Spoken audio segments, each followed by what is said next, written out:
एक बार की बात है, सुषमा अपने पूरे परिवार के साथ खुशी खुशी मोहन नगर में रहती थी। उसकी 2 बहुएं थी, पल्लवी और शिवानी। एक दिन दोनों बहुएं रसोई में काम कर रही होती है कि तभी उनकी सास सुषमा उन्हें बुलाती है। अरे बहू, जरा इधर तो आना। शिवानी, जरा जाकर देखना सासू माँ क्या कह रही हैं। दीदी आप ही देख लो ना जाकर, आपको भी तो सुनाई दे रहा है। अरे मैं आटा गूंद रही हूँ ना, तुम चली जाओ। हाँ तो मैं भी तो सब्जी काट रही हूँ ना दीदी। अरे बहू, जल्दी आओ। ओह, ये तो जाएगी नहीं। मैं ही जाकर देखती हूँ कि क्या करना है। पल्लवी सुषमा के कमरे में जाती है। जी मम्मी जी, क्या हुआ? शाम को घर पर कुछ मेहमान आने वाले हैं, तो तुम अच्छा सा खाना बना लेना बहू। ठीक है मम्मी जी, आप बता दीजिए क्या क्या बनाना है और कितने लोग आ रहे हैं। सुनील की मौसी जी और उनका पूरा परिवार आ रहा है। कुल मिलाकर 3 लोग और हमें मिलाकर हुए 9 लोग। तो अभी से ही तैयारी करना शुरू कर दो। और हाँ, घर की सफाई भी कर देना, हाँ, अच्छे से। जी मम्मी जी, सब काम हो जाएगा, आप चिंता मत कीजिए। पल्लवी शिवानी को घर में मेहमान आने वाले हैं इसके बारे में बताती है। क्या 9 लोगों का खाना बनाना होगा, घर की सफाई करनी है?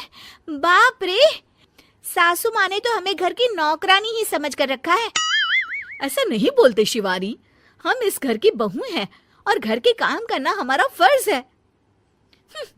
दीदी तो है ही सासू माँ की चमची, जब देखो सासू माँ सासू माँ।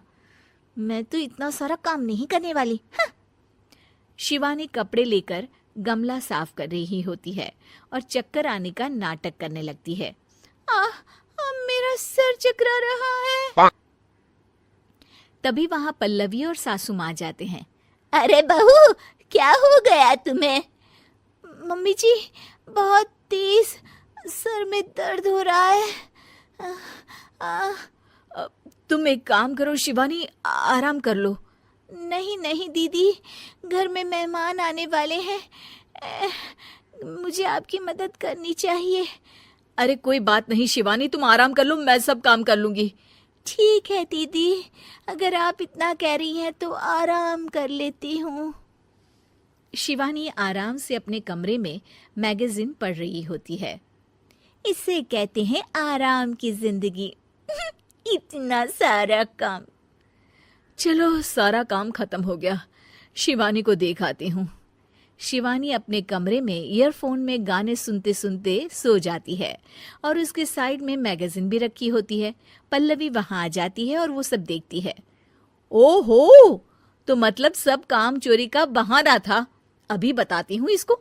घर का सारा काम मुझे करना पड़ा और ये महारानी यहाँ मैगजीन पढ़ रही है, गाने सुन रही है। पल्लवी रसोई से एक प्लेट और चम्मच लेकर आती है और शिवानी को थाली बजाकर उठाने लगती है। शिवानी अचानक से उठती है। उठ गई महारानी, गाने भी सुन लिए, मैगजीन भी पढ़ ली। तुम तो बहुत बड़ी झूठी निकली शिवानी। तुमने सर दर्द का बहाना बनाया ताकि काम करने से बच सको। हाँ, बनाया बहाना, तो क्या करती, इतने सारे काम करती। मुझे कोई शौक नहीं है चापलूसी का। क्या चापलूसी? तुम्हें लगता है कि मैं सारे काम चापलूसी के लिए कर रही हूँ? और नहीं तो क्या। तभी वहां सासू माँ आ जाती हैं। अरे बहू, वो लोग बस आने ही वाले हैं, तुम तैयारियां कर लो। जी सासू माँ, तुझे तो मैं बाद में देखती हूँ। सब खाना खाने बैठते हैं और खाना शुरू करते हैं। तभी सुनील की मौसी बोलती है। वाह भाई वाह, खाना तो बहुत ही अच्छा बना है सुषमा जी, एक एक चीज में क्या स्वाद है। ये सुनकर शिवानी मुंह बना लेती है। उसे अपनी जेठानी की इतनी तारीफ रास नहीं आती। आपकी बहुएं तो बहुत ही अच्छा खाना बनाती हैं। हाँ, बनाती तो दोनों ही अच्छा है, पर आज ना ये सारा खाना बड़ी बहू ने बनाया है। छोटी बहू की तबीयत ठीक नहीं थी, सो इसलिए। मानना पड़ेगा सुषमा जी, आपकी बड़ी बहू तो बहुत ही गुणवान है। पल्लवी की तारीफ सुनकर शिवानी को जलन होती है। पल्लवी ये सुनकर खुश हो जाती है और शिवानी की तरफ देखकर उसे चिढ़ाती है। कुछ देर बाद मेहमानों के जाने का वक्त हो जाता है।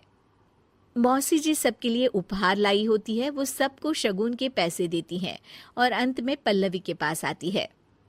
तुम्हारे लिए शगुन का लिफाफा तो है ही, पर बहू तुम्हें एक और उपहार भी मिलेगा इतना अच्छा खाना बनाने के लिए।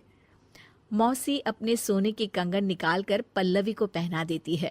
ये लो, ये मेरे मनपसंद कंगन है, अब से ये तुम्हारे हुए। धन्यवाद मौसी जी। ये देखकर शिवानी तो पूरी तरह से जल जाती है और गुस्से से रसोई में चली जाती है। तभी वहां पल्लवी आ जाती है और उसे अपने कंगन दिखाने लगती है। देवरानी जी, अब आपका सर दर्द ठीक तो है ना? मुझे लगता है कि अब सर दर्द शुरू हो गया होगा आपका।